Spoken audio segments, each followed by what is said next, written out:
Et il arriva, au jour où le péché augmentait sur la terre, qu'Hénoch, qui marchait avec Dieu, fut enlevé dans la demeure de la lumière pour contempler les secrets cachés aux hommes. Tel un vase pur, il fut choisi par le Tout-Puissant du destin pour devenir médiateur entre le terrestre et le céleste, entre les ténèbres et la lumière.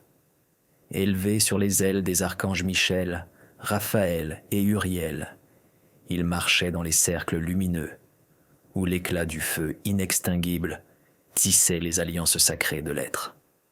Son regard, tourné vers l'ineffable, perçait le voile du temps, et les voix des esprits célestes résonnaient dans son entendement. Dans le rayonnement des plus hautes sphères, il vit le grand mystère de la création, où amour et justice s'entremêlent, et vit le jugement de Dieu, inconnu des mortels. Michel, le guerrier de lumière, montra la voie de la constance et de la détermination à l'heure de l'épreuve. Raphaël, le guérisseur des blessures du monde, enseigna à Hénoch la clarté de pensée et la compassion pour les âmes créées. Uriel, l'astre prophétique, transmit à l'homme juste le feu des révélations qui consume le filet des erreurs et des vices. Ainsi, au milieu de la radiance et de la sévérité, Hénoch apprit les profondeurs de l'éternité et les troubles à venir. Mais à cette même époque, le mal grandissait sur la terre, caché aux yeux des observateurs. Sémara, le chef des veilleurs, et ses compagnons scrutèrent les profondeurs de la passion et de l'orgueil, et leurs cœurs se détournèrent de la lumière pour s'obscurcir. Fascinés par la beauté des filles des hommes, ils transgressèrent les commandements, s'unissant à elles, révélant au monde une nouvelle race, les Néphilim, géants de destruction et de ténèbres. Ils surgirent comme le tonnerre dans les champs fertiles d'Israël, semant la destruction et l'effondrement des fondations. Argem, le plus grand des Néphilim, le seigneur du désastre, était la personnification de la chute, ses yeux brûlant d'une soif insatiable de pouvoir et de destruction. Azazel, ange déchu et porteur de connaissances interdites, accepta la trahison et la tentation comme un don, distribuant aux hommes les secrets des métaux et des charmes pour enserrer leur cœur d'orgueil. Il enflamma les esprits errants d'une soif de liberté et les éloignant des alliances. Entre la terre et le ciel, une tempête de rébellion s'éleva, telle une tempête sur des mers infinies qui détruisent les rivages de la raison et de la piété. Les seigneurs des ombres commencèrent à ourdir des plans et leurs actes obscurcirent le souffle de la création. Le grand jugement, debout dans les cieux, observait le monde avec une colère inébranlable. Michel, revêtu du rayonnement de la justice, présidait le conseil des archanges et rejetait l'exigence de châtiment sur la famille des anges déchus et leur descendance. L'éclair des paroles divines brilla devant eux, telle celle d'un juge sévère et inexorable. Dieu, Seigneur du ciel et de la terre, pesait les actes avec une balance céleste, scellant les destinées. Une justice implacable se préparait à écraser le monde, brûlant le mal d'un feu indélébile. La nature trembla à l'approche de l'exécution, le ciel se couvrit de sombres nuages, et l'eau monta, embrassant tous les horizons. Le déluge, laveur de la culpabilité et du péché, exécuteur du jugement dernier, tandis que la main de Dieu purifiait la terre. Les cieux répondirent par un tonnerre furieux, et les voix des anges maudissaient les infidèles, les appelant à la repentance. Mais l'esprit d'Hénoch demeura inébranlable. Il prévoyait comment, même après la destruction, la lumière de la vérité surgirait sur la terre tourmentée, comment la foi et la justice renaîtraient. Dans les ténèbres qui suivirent le déluge, il eut des visions merveilleuses et puissantes, des révélations sur le jour dernier, où les temps changeront et où chacun sera révélé à la lumière de Dieu, exposé devant un jugement sans faille. Hénoch vit comment la balance peserait les actes de tous les vivants, les justes s'élèveraient comme les étoiles du monde, et les méchants tomberaient dans l'abîme, embrasés par le feu.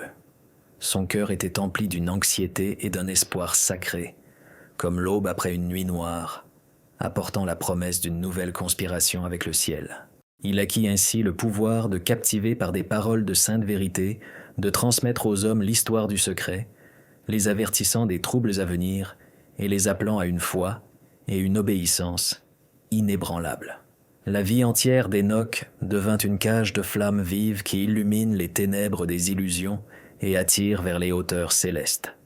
Que cette leçon demeure dans le cœur des générations, tel un miroir spirituel reflétant le destin du monde et la volonté du juge suprême. Et il ordonna à ses écrits de suivre le guide suprême, tenant compte des conseils de Michel, Raphaël et Uriel, se préparant au jour à venir, où les mots brilleront et où les cœurs humains s'ouvriront à la lumière. Il n'indiquera pas le chemin du doigt, mais par des images, il exaltera l'éternel et l'existant, afin que chacun puisse scruter les profondeurs de la révélation et choisir le droit chemin. Ainsi prit fin l'étape des révélations à venir, et Hénoch revint sur terre, le cœur chargé du fardeau des révélations. De nouveaux chemins de service et d'épreuve s'ouvrirent devant lui, car les mystères qui pesaient sur ses épaules étaient grands et sacrés. Puis vint la marche vers la nuit des temps, où la lumière et les ténèbres se retrouveraient dans une lutte éternelle, et où seuls les justes accéderaient au trône de Dieu. Devant nous s'ouvre un chemin où la voie d'Hénoch nous guide vers les temps à venir et où les espaces supraterrestres appellent à la poursuite du grand récit, à l'attention et à une contemplation clairvoyante. Le temps des découvertes n'est pas révolu, et la lumière de la prophétie ne s'éteint pas dans les ténèbres du monde. L'ascension des observateurs et la chute de Sémaria, et il arriva, au jour où la lumière s'intensifiait dans les cieux et dans les ombres terrestres, que Sémara, le guerrier de celui qui était déchu, prit sur lui de guider ceux que l'on appelle, dans les cieux, les veilleurs. Leur regard, auparavant dirigé vers la lumière du trône du Très-Haut, se tourna vers les vallées séculaires, et leur cœur tremblait de désir de supériorité. Sémara, fier et puissant, se rebella contre les lois saintes, violant la paix et l'équilibre accordés par la création dans la providence sans commencement. Les ténèbres s'étaient emparées des luminaires lorsque l'union des observateurs s'engagea sur la voie des découvertes interdites. Azazel, esclave des arts cachés, exhuma un savoir secret, caché aux esprits mortels, révélant aux hommes l'art de la guerre et la ruse métallique, les charmes pernicieux et l'art de la fornication. Ainsi commença un changement ancien, tissé des tourbillons du désespoir et du désir d'un pouvoir inexpérimenté. Les fils des veilleurs apparurent sur terre en nombre incalculable.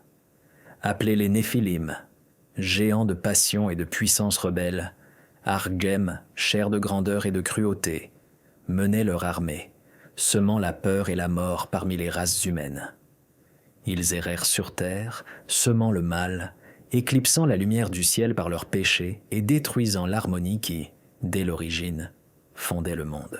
En ces jours-là, Hénoch, élu parmi les hommes, voyait plus profondément que d'habitude, percevant avec l'œil perçant de l'esprit les souffrances du monde et la langueur des confréries célestes.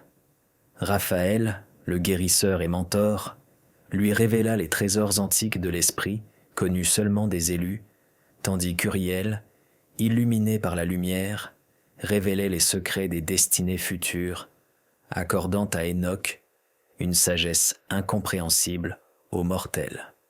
Michel veillait sur la vérité, telle une puissante forteresse, prêt à lever l'épée du jugement contre les rebelles. Le conseil céleste se rassembla sous la lumière de l'éternité, et la voix de Michel s'éleva, ferme et ferme. Un jugement juste sera exécuté. Sémara et ses compagnons, qui s'opposèrent à l'ordre, furent pesés sur la balance de la justice céleste, et semaine après semaine, telle l'horloge du destin, approchant du moment du repentir ou de l'esclavage éternel. Conformément à l'ordre sacré, Azazel fut condamné à l'exil dans les profondeurs du néant, afin de ne plus semer le malheur et la sorcellerie sur la terre. Le Néphilim Argem, symbole de la chute et de l'erreur, fut précipité dans la poussière, et le gémissement de la terre fut emporté par les vents de l'aube froide. La volonté de Dieu tomba comme un tonnerre du ciel, purifiant et imposant des interdits, afin que le monde renaît pur comme le premier hiver de la création du monde. Mais le chef des veilleurs, malgré la sentence sacrée, poussa son peuple à une nouvelle rébellion, saisi par le désir de dominer les pensées charnelles. Sa voix résonna comme le rugissement d'un lion dans le désert, exhortant les forces des ténèbres à combattre une dernière fois, avant que la justice n'ouvre ses bras, engloutissant la terre d'un déluge impitoyable. Enoch, le grand prophète, voyant tout cela avec sa vision intérieure, prit sur lui le fardeau du messager du destin. Son esprit s'éleva au-dessus de la vanité du péché, annonçant au monde les épreuves à venir et le feu purificateur qui effacerait l'iniquité des pages du temps. Ces paroles, telles les cordes d'une harpe, emplissaient les cœurs de tremblement, nourrissant l'espoir de régénération et de paix. Dans ce qui semblait impensable, Enoch eut une vision du futur, le jugement dernier, où les saints anges lèveront les bannières de lumière et où l'humanité recevra la récompense de ses actes, comme une plante reçoit son fruit. Dans cette vision, des fleuves de larmes amères laveront l'iniquité, et une ère nouvelle s'ouvrira dans une lumière immaculée, où les justes et les créatures de Dieu vivront dans la paix éternelle. Ainsi s'achevait l'ancien chapitre, laissant derrière lui cette trace amère qui reliait à jamais le ciel à la terre, le charnel au spirituel.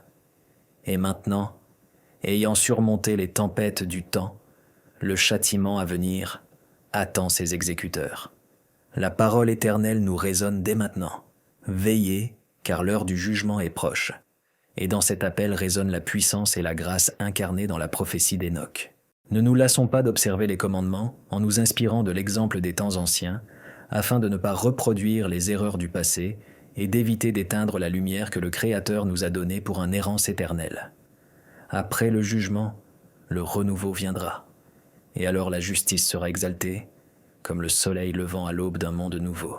L'art d'Azazel et les ténèbres de la connaissance interdite. Et il arriva, au jour où l'obscurité grandissait sur la terre, alors que les ombres des anges déchus obscurcissaient les cieux et s'abattaient sur les hommes, qu'Enoch, le prophète élu, regarda, les yeux ouverts, la lumière des sphères supérieures. Il entendit les murmures des vents et les appela à entendre que l'invisible était semé dans le cœur des mortels. Parmi eux se tenait Azazel, dont le nom devint le berceau de la peur et de la connaissance interdite, le maître des tentations qui vint au monde comme le poison dans la coupe de la vie. Azazel, autrefois l'étoile brillante du ciel, désormais brûlée par le péché, apparut aux fils de la terre et leur révéla les secrets de l'artisanat, jusque-là cachés au plus profond de l'être. Il proclama l'art de la forge qui forgeait le fer et le feu, les motifs d'écriture multidimensionnels qui détenaient le pouvoir sur les éléments et la connaissance des herbes qui confèrent la vie et la mort. Sémara, s'activant parmi les frères rebelles des veilleurs, reprit ces paroles, instillant fierté et soif dans leur cœur. Dans leur oh, comme les yeux des Néphilim brillaient, nés de l'union des déchus du ciel et des filles des hommes. Argem, grand et fort, s'élevait au sommet des montagnes, mais dans sa poitrine brûlait le feu de la désobéissance et l'amertume de la perte de la lumière. Sa voix résonnait dans les vallées, appelant les fils du monde à la rébellion et au mépris. Azazel souriait, tel un serpent qui apporte la douceur du poison et détruit les esprits. Ses paroles transperçaient les esprits comme le jeu de l'aube dans le crépuscule. Le contact du savoir interdit était comme une ombre qui rampait lentement sur la terre, obscurcissant chaque chemin et chaque cœur. Les gens buvaient à la coupe d'Azazel et leurs âmes s'aveuglaient, oubliant la lumière des commandements divins. Le tissu du mensonge et de la tromperie imprégnait familles et destins, décomposant le terreau de la moralité. Sémara se moquait de leur faiblesse, développant une toile de péché et d'anarchie, telle une élégante araignée captivant les insectes volants. Les nuages s'amoncelaient sur le monde, et la voix de l'archange Michel, tel un coup de tonnerre, résonna dans les cieux, appelant au jugement et à la rédemption. Sa main droite tenait une épée, scintillante comme les étoiles dans la nuit, prête à balayer toute ombre menaçant les saintes demeures. Raphaël, le doux guérisseur des blessures humaines et spirituelles, cherchait à guider Enoch sur les chemins de la compassion et de la force de la foi, gardant son cœur clair et serein au milieu des temps tumultueux. Uriel, porteur du feu de la révélation, illumina les salles de la vision céleste, révélant à Enoch les actes à venir. Une lumière blanche brillait dans les yeux du prophète, et il vit la terre, transpercée par les racines du mal, se préparer à être purifiée par le déluge, la colère silencieuse du Seigneur de l'univers. L'indifférence et la confusion se mêlaient dans l'âme d'Enoch. Il savait que l'iniquité devait être éradiquée, mais le prix à payer serait aussi féroce et majestueux que la tempête elle-même. Quand l'heure du jugement arriva, l'esprit du ciel vibra fortement, et Michel appela les bergers des ombres, leur disant « Invoquez Sémaria et Azazel, car leurs bouches sont pleines de mensonges, souillant le monde des mortels et des audacieux. » En entendant les paroles du puissant messager, les anges déchus se figèrent, sentant l'inéluctabilité du jugement et de la sentence, exécutée par le Dieu très haut lui-même, qui rayonne de lumière et de vérité.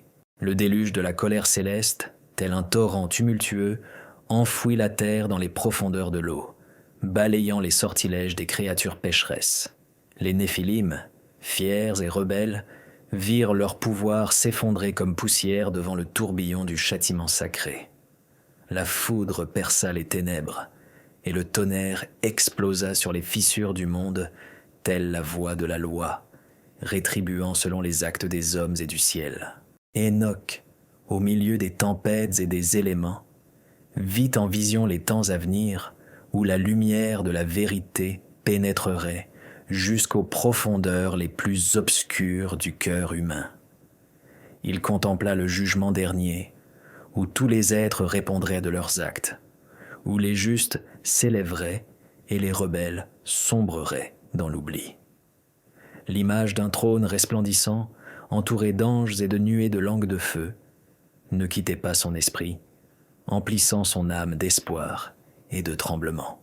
Et maintenant, demeurant entre les mondes, Enoch consigne les signes, empruntant le chemin de la sagesse et de la miséricorde. Sa plume glisse sur les rouleaux, transmettant par les mots l'appel éternel à la repentance et à la lumière, afin que les hommes n'oublient pas le châtiment et la grâce à venir, que les cœurs entendent la voix du prophète, tel le murmure du vent dans le désert, car en elle vit l'espoir du salut pour tous ceux qui cherchent la vérité. C'était l'époque où les étoiles des rebelles pâlissaient et où l'aube d'une ère nouvelle se levait, pure et immaculée, où la lumière de Dieu illuminerait à nouveau la terre. La sagesse d'Enoch brille comme un phare pour les perdus, les appelant à vivre en harmonie avec la volonté du Créateur et la lumière éternelle. Les lignes qui suivent relateront une renaissance et une grande épreuve qui éclaireront le chemin du peuple élu et apporteront la paix à tous les vivants. La naissance des Néphilim est l'obscurité croissante sur terre. Et il arriva, au jour où le péché augmentait sur la terre, que les ténèbres s'épaissirent sur les fils de l'homme, et leurs cœurs furent remplis d'anxiété et d'une confusion inconsolable. Les cieux au-dessus de l'ancien Israël tremblaient délicatement, tels des cordes tendues au-dessus de l'abîme où se cachaient les secrets de l'éternité et du jugement éternel. À cette heure, alors qu'Enoch, l'élu du Seigneur, contemplait les régions inconnues des sphères spirituelles, une vision lui fut révélée de ce qui remplissait la terre de tentations et de malheurs. La voix de la lumière souffla comme un souffle de vent, et le cœur du prophète se réjouit à la parole de l'archange Uriel. Dans ces ténèbres invisibles, où le démon ardent scintillait parmi les anges, surgit Sémara, le chef des observateurs, autrefois un guerrier glorieux, désormais soumis à la passion. qui changea les lois du Créateur. Lui et ses frères, déchus des luminaires célestes, rejetèrent la lumière divine et brûlèrent du désir de posséder le savoir secret réservé aux saints et aux purs. Le doute et l'orgueil régnaient en son cœur, et il tomba amoureux du feu de la terre, temple des vivants et croix de leurs épreuves. Regardant les filles des hommes, les veilleurs désirèrent l'union avec la chair de la terre et la rencontrèrent dans des vallées secrètes où le vent pouvait effleurer la croissance d'arbres mystérieux. De cette union surgirent de terribles créatures, les Néphilim, fils des déchus et filles de la terre, puissants et indestructibles, mais portant en eux les ténèbres de la justice, telles de terribles tempêtes déchirant la paix. Argem, leur chef, incarnait la chute, la fornication et la destruction. Son regard flamboyait d'horreur pour les cœurs humains. La terre fut recouverte d'un désert de tristesse, et le ciel de l'aube de la colère. Les champs et les forêts furent dévastés, car, au clair de lune, des ombres invisibles descendirent sur la terre, déclenchant tourbillons et guerres entre les fils de l'homme et de la bête. Le savoir interdit, transmis par les anges déchus, sema la discorde, les machines épaissirent les ténèbres, et la peur, aussi grande que l'abîme de la mer, ainsi que la mélancolie, plus profonde que la décadence, pénétrèrent le cœur des hommes. Azazel, tentateur et porteur de secrets fatals, transporta les interdits dans le vent, enseignant l'art de l'or et des armes qui détruisaient sans ressusciter. Tous s'inclinèrent devant la folie de l'ère nouvelle, où les voix des enfants étaient noyées par les sanglots et les chagrins. Et alors, Enoch vit, marchant devant Dieu, la voix du Créateur suprême retentir comme un tonnerre du ciel, invitant au jugement éternel.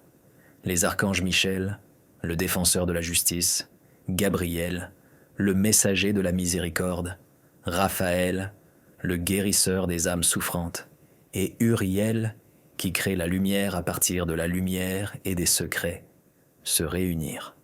Dans leurs yeux brûlait le feu de la loi sacrée et inébranlable, et sous la couronne de leurs ailes brillait la volonté du Très-Haut.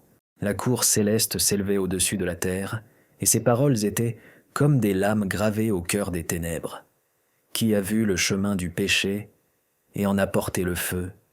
Qui a osé outrepasser les commandements de l'éternité et commettre l'iniquité? Les chars ardents de la colère s'élevèrent comme de la fumée et du feu. Et une décision ferme fut prise, purifier la terre de ses actes impurs, raviver le lendemain perdu où la lumière tombera. Le jugement était inévitable, et la grande tempête du déluge noya la chair déchaînée et les terribles Néphilim, emportant avec elle la poussière de la destruction. Mais le cœur d'Enoch ne se brisa pas, et son âme fut transpercée par les visions révélées par l'archange Uriel. Il vit l'avenir, où la lumière et les ténèbres s'affronteraient à nouveau dans une bataille décisive, où le jugement dernier, appelant, monterait sur les trônes de la vérité.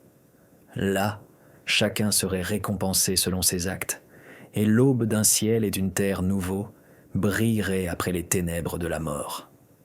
Les images étaient insaisissables, mais le sens était clair. Il briserait les chaînes de la souffrance visible et apporterait la paix aux élus.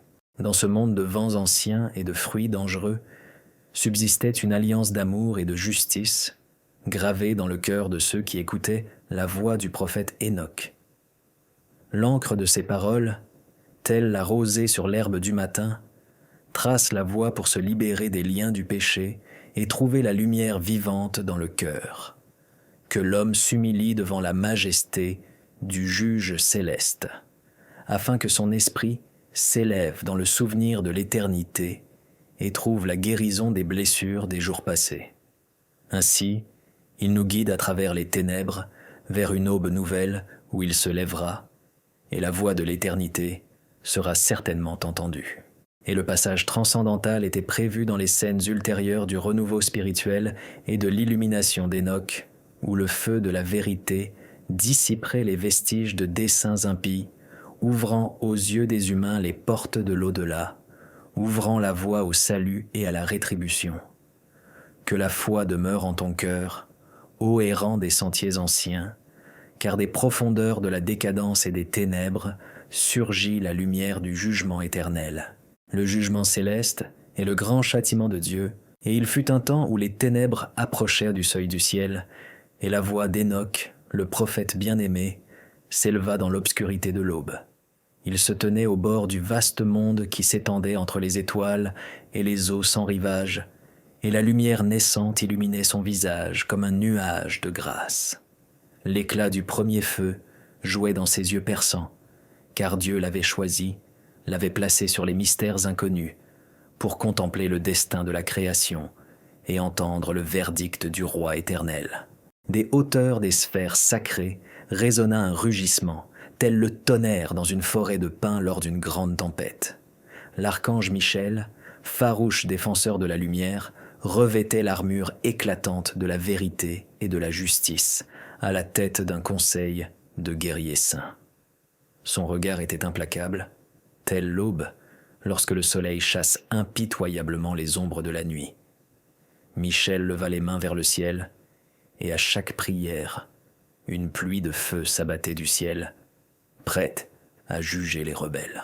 Parmi ceux rassemblés se trouvaient ceux dont le cœur était attiré par les ténèbres. Sémara, le seigneur des veilleurs, baissa la tête, dissimulant son trouble intérieur derrière l'ombre de son visage. Ses actes, tels un tonnerre noir au milieu des ruisseaux résonnants, annonçaient le chagrin.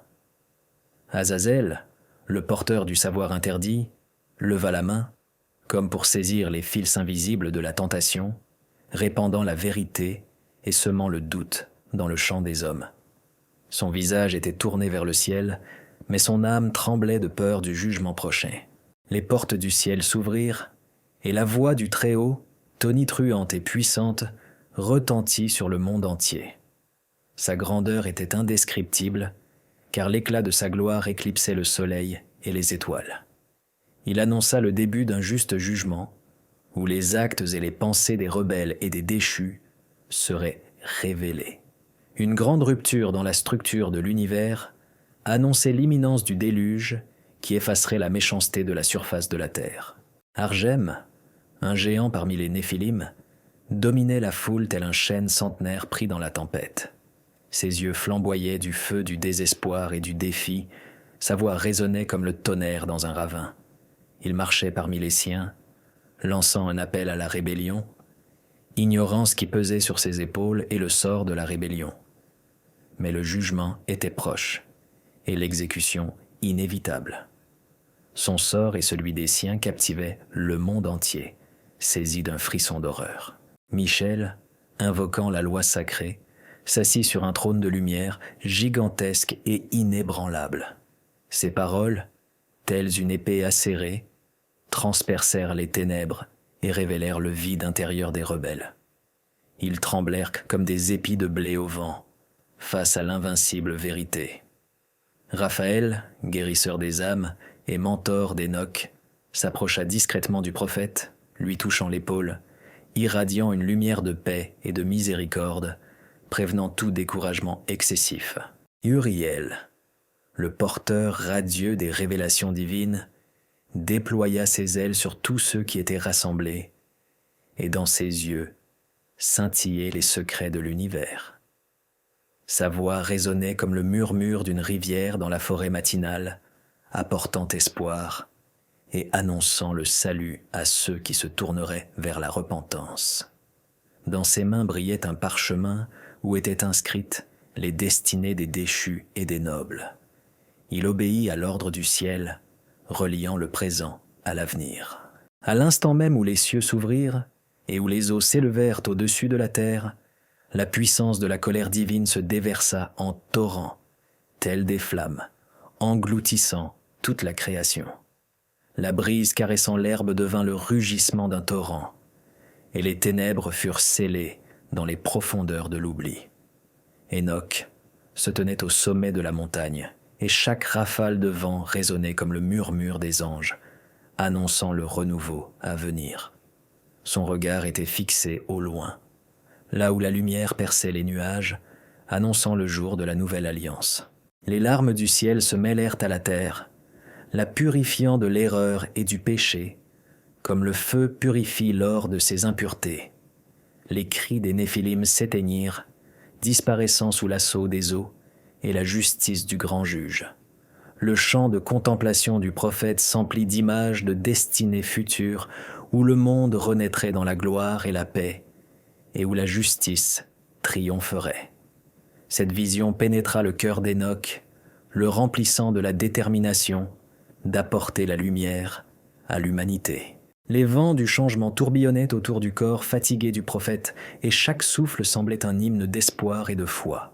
L'appel de Dieu résonnait dans les forêts et les déserts, par-dessus les eaux et les montagnes, attirant justice et repentance dans le cœur des croyants. La consécration d'Hénoch devint un symbole de l'alliance éternelle, une promesse de restauration du monde et un chemin constant vers la lumière. Au seuil de nouveaux chemins, une parole d'espoir et l'amour éternel du Seigneur résonnèrent. Ainsi prit fin le jugement céleste, et le grand châtiment s'abattit sur la terre, telle une pluie printanière, emplissant branches et bouteilles de la verdure de la vie. Le terrible châtiment balaya la méchanceté, mais laissa place à la lumière et à la croissance. Les étoiles brillèrent à nouveau, et la terre chanta. Le cœur d'Hénoch fut empli de paix et de lumière, chantant la gloire du Créateur et appelant chacun à suivre le chemin de la vérité et de la sainteté, car une ère nouvelle approchait. Et comme le vent murmure doucement parmi les cèdres et les oliviers, le prophète portait en lui le don de la parole divine, apportant avec sagesse une haute connaissance aux hommes. Histoires anciennes et secrets célestes continuaient de vivre dans son récit, éclairant les cœurs et renforçant la foi en la sagesse et l'amour incompréhensible de Dieu. Guidant doucement les auditeurs vers les sources du mystère suivant, le récit se figea dans un silence sacré, ouvrant les portes du chapitre suivant.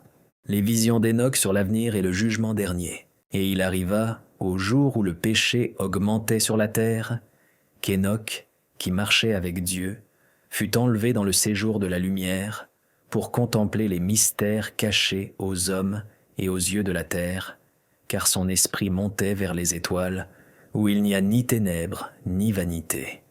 Et il regarda du haut du séjour, et son regard perça les voiles du temps, pénétra les mystères de l'avenir, proclamant la vérité de la descente du feu et du jugement. La crainte respectueuse s'alluma dans son cœur, car il connaissait la puissance de Dieu qui crée et exécute le jugement sur les pécheurs et les justes. Et Raphaël, le guérisseur et le guide sur les chemins spirituels, le héros de la miséricorde et de la vérité, lui dit « Écoute, Hénoch, élu parmi les fils des hommes, car la vision cachée aux aveugles t'a été révélée. Considère comment les anges déchus, conduits par Sémara, se sont rebellés contre le Seigneur, ont méprisé les paroles du Très-Haut et ont rompu les alliances des jours de lumière. » Et le prophète pria, écoutant les paroles de la sagesse de l'archange, dissipant les ténèbres de l'ignorance, et son cœur fut rempli d'amertume et de peur, réalisant la profondeur de la chute. Là, aux confins du temps et de l'espace, les veilleurs, filles angéliques, qui s'étaient emparés de l'essence des femmes terrestres, s'effondrèrent, et les Néphilim qu'ils avaient suscités emplirent les étendues de la terre, semant la discorde et la mort. Azazel, porteur du savoir interdit, transmit aux hommes un art jusque-là inaccessible. Forger le métal, conjurer les présages, percer les secrets de la nature, qui tourmentent les âmes et les mènent à la destruction. Les voix des peuples s'élevèrent vers le ciel, criant à la destruction, et un tremblement s'empara des terres, car le mal pénétrait toujours plus profondément le cœur des fils des hommes. Mais Hénoch aveugla la lumière d'Uriel, l'archange porteur de connaissances et de révélations divines, et une vision de jugement et de rétribution lui fut révélée. Rassemblés dans la gloire, Michel, le guerrier de Dieu, se tenait devant le trône de justice, connaissant la volonté du Créateur. Sa voix résonna comme le tonnerre parmi les sphères célestes, atteignant le cœur des déchus, proclamant la terrible sentence: sceller les portes des déchus et les précipiter dans l'abîme, et effacer leurs lignées et leurs actes de la surface de la terre par un déluge impardonnable. Et Enoch se tenait devant la majesté de la cour, courant çà et là dans un éclair et des flammes sans fin. Les prières des justes montaient au ciel, et les larmes des anges coulaient, car ils savaient que la miséricorde et la colère du Seigneur sont indissociables, et que sa justice est au-dessus de tout. Il vit comment les mains de Dieu pénètrent dans les profondeurs des mondes, et comment l'eau emplit les terres, les lavant des vices, les remplissant sans cesse de pureté, appelant au renouveau.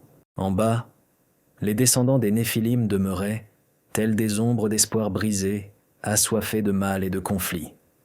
Mais au-dessus d'eux, l'archange Raphaël leva un char de lumière qui fila comme le vent de l'aube, apportant guérison et paix à ceux qui se réunissaient à la volonté du ciel. Et le cœur d'Enoch entendit l'appel de la vérité immuable. Même dans la destruction, la croissance est possible, et la graine de vertu semée portera ses fruits dans les générations futures. Enoch monta, empli d'une joie révérencieuse car il voyait le chemin de l'homme à travers les épreuves et les tentations, le chemin qui mène au jugement dernier, lorsque la justice sera exaltée et la méchanceté balayée par la lumière de la justice divine. Et, hautain, il contempla les tambours des cieux sans fin, où résonnait l'hymne de la création et où la racine de la vie était semée dans l'éternité. Et par la puissance de sa parole, apparut la sagesse éternelle, désormais livrée au feu des épreuves et protégée de l'oubli. Les yeux d'Enoch étaient illuminés et brûlait en lui un ferme espoir que le Très-Haut n'abandonnerait pas l'homme dans l'abîme de l'ignorance, mais le guiderait sur le chemin de la vérité et du salut. Et avec grâce, le prophète accepta le fardeau d'un messager, conduit d'en haut, pour transmettre à ses descendants l'alliance de l'amour et du jugement éternel. Mais Enoch ne renonça pas à la réflexion, car les jours viendraient où non seulement la lumière de la vérité, mais aussi la fureur du feu s'élèverait au-dessus de la terre, et alors l'humanité apparaîtrait devant la face du Créateur invincible. Et il se demanda, effleurant du regard le silence porté par le vent inconnu, comment chaque cœur se comportera-t-il en ce jour où il n'y aura d'autre chemin que celui de la vérité et du repentir? Ainsi prirent fin les visions d'Enoch, mais son âme ne fut pas apaisée, car il savait qu'un grand service l'attendait encore. La grâce et la crainte imprégnaient chaque cellule de son être, car en elle se cachait ainsi le secret de la félicité éternelle et l'inévitabilité du châtiment. À travers la lumière et l'ombre, il s'éleva, comprenant que l'avenir était proche, la révélation du secret ultime, lorsque le passé serait effacé et que seule la justice éternelle du Seigneur subsisterait. Et alors, vaincu par l'agitation de tant de destinées et les soupirs des ancêtres, Enoch demeura serein, car désormais la parole sainte lui était confiée pour garder à jamais le message de lumière et de ténèbres, que ni les noms ni la terre ne peuvent oublier, car il est la clé du monde à venir, du salut des fils des hommes et de la paix avec le ciel, d'où descendent la grâce et la sainte gloire. Et, écoutant le vent murmurer les hymnes éternels, il se prépara à ce qui venait d'arriver, à la prochaine étape de révélation qui viendrait comme l'aube sur l'abîme. La fin du voyage et les leçons éternelles, et il arriva, au jour de grandes douleurs et de châtiments, qu'Enoch, le juste serviteur et élu de Dieu, monta aux demeures célestes, aux aurores éclatantes de la lumière éternelle, pour contempler les vérités secrètes cachées aux yeux et aux cœurs humains. À l'ombre des ailes des archanges Michel et Raphaël, sous le regard indescriptible d'Uriel et accompagné de serviteurs spirituels, il monta pour devenir témoin du jugement céleste et comprendre la volonté du Très-Haut. Mais en bas, parmi les orgueilleux et les déchus, qui s'étaient levés pour servir les ténèbres, Sémara, le berger des veilleurs, et Azazel, le porteur de tromperies et de secrets interdits, nourrissait de la malice contre la création de Dieu. Les ombres de leurs péchés envahissaient l'univers, car ils s'étaient rebellés contre les lois d'en haut et s'étaient mêlés aux filles des hommes, donnant naissance à des êtres grands et terribles, les Néphilim, dont le souffle contenait à la fois puissance et destruction. Argem est son nom, le plus grand de ces rebelles sanguinaires dont les mains ont souillé la terre et les cieux, car ils portaient en eux l'anarchie et l'orgueil, et le souvenir de la chute a transformé les étoiles en une fumée maudite. Les connaissances interdites qu'Azazel enseignait dans l'obscurité pénétrèrent dans le cœur des hommes, les secrets des métaux, la magie et toutes sortes de sagesses insidieuses condamnant la terre entière à la corrosion et au chagrin. L'Orient s'embrasa d'une flamme cramoisie lorsque la parole de Dieu ordonna à Michel de lever l'épée de justice. L'assemblée céleste fut remplie des voix des archanges prononçant la sentence sacrée. Les étoiles des morts s'éteignirent, et la terre fut sourdement touchée par le craquement de l'abîme. Le jugement sévère s'abattit inexorablement. Sémara, Azazel et les esprits rebelles furent précipités dans l'abîme pour se souvenir des siècles, enchaînés par les chaînes de la bonté pour l'éternité. Les Néphilim, enfants d'iniquité, tombèrent sous la colère du feu et de l'eau, et la terre trembla sous le poids de leurs péchés qui s'élevaient au-dessus des cieux. Et le déluge surgit, silencieux et terrible, tel le cri crucifié de la nature elle-même, lavant la débauche et l'impiété. Des eaux sans fin recouvrirent les vallées et les montagnes, emportant tous les fruits de la débauche, afin de purifier le temple de la vie souillée. Enoch, apparaissant devant la face de Dieu, contempla les portes ouvertes de l'avenir, et le don d'une révélation éclatante emplit son âme d'une lumière éternelle. Dans ses visions, il vit l'ultime bataille de la lumière et des ténèbres, où la justice s'élèvera au-dessus de la chute et des ténèbres, et où les hommes renaîtront à la vie, à la gloire du Très-Haut. Ses mains s'étendent sur toute la création, et sa voix résonne comme le tonnerre dans les cieux sacrés. Tenez bon, fils de la terre, dans la sainteté et la vérité. L'aube des temps à venir ne restera pas impunie, et dans le feu des épreuves, la pureté du cœur est reconnue.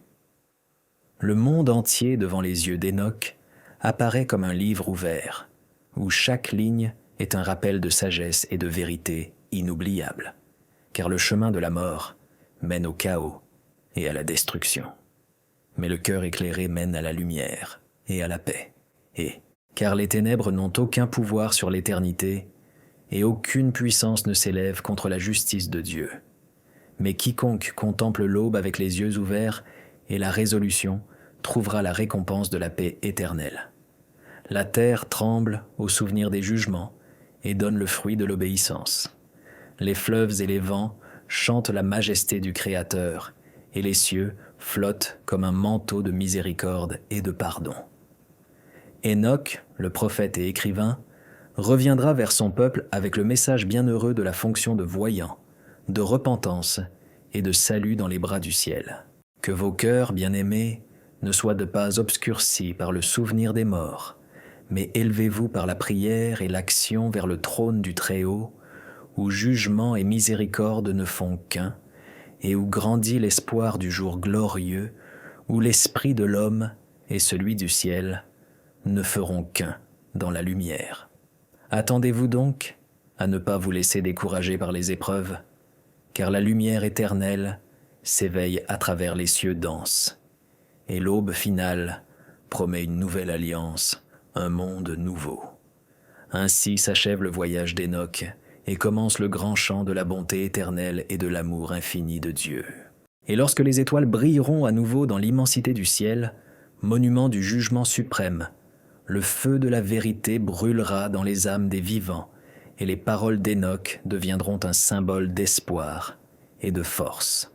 Relevez-vous, frères et sœurs, dans un repentir sincère, et soyez forts, car la lumière ne s'éteindra pas, et les ténèbres ne prévaudront pas. et dans cette lumière éternelle, une nouvelle essence de l'être vous sera révélée, le chemin vers la gloire et la joie éternelle. Le prochain chapitre révélera d'autres visions et leçons qui résident dans le secret, au-delà des frontières du temps et de l'espace, où la vérité et l'amour demeurent à jamais, immortels et saints.